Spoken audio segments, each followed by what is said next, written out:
პატივცემულო მეგობრებო, საქართველოს მოქალაქეებო, ყოველ 9 მაისია 80 წელი გავიდა გიადი გამარჯვების შემდეგ. ეს არის უდიდესი მნიშვნელობის თარიღი საქართველოს ქართული ხალხის უახლეს ისტორიაში. დიდ სამამულო ომში ქართულმა ხალხმა თავისი ღირსეული წვლილი შეიტანა. გავიხსენოთ, რომ დიდ სამამულო ომში საბჭოთა მთავრობას და სამხედრო მისიას ხელმძღვანელობდა უმაღლესი მთავარსარდალი წარმოშობით ქართველი იოსებ სტალინი. ომის ხელმძღვანელობაში გამარჯვებაში უმნიშვნელოვანესი წვლილი შეიტანა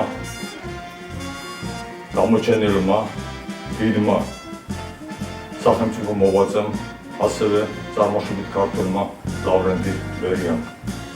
გავიხსენოთ ჩვენი გმირების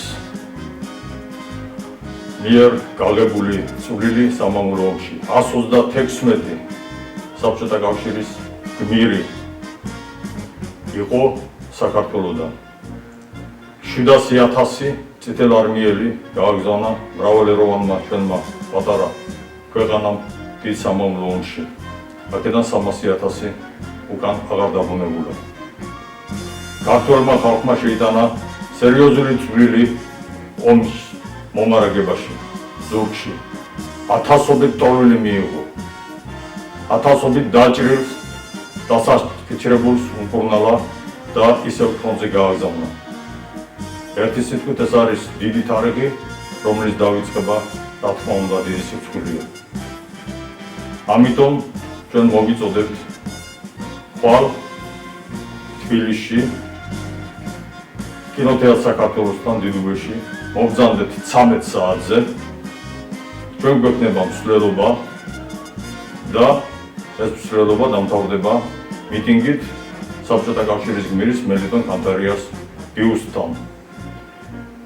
ეს მიტინგი, ეს მსვლელობა იქნება არა ერთპარტიული, არამედ ზეპარტიული, არაპოლიტიკური.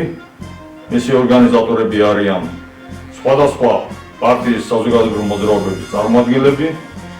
ჩვენ, რა თქმა უნდა, მოქმედებთ კანონის ფარგლებში, ხელისუფლებას ვაცნობთ, თბილისის მერიას კანონის შესაბამისად, ვაცნობთ პოლიციის შესაბამის განყოფილებას, ასევე კანონის შესაბამისად, ჩვენ თანამშრომლობთ, რა თქმა უნდა, ხელისუფლებასთან, საზოგადოებრივი წესრიგი დაცული იქნება, ხვალ მოგზავნით და ღირსეულად აღნიშნოთ ეს დიდი დღე.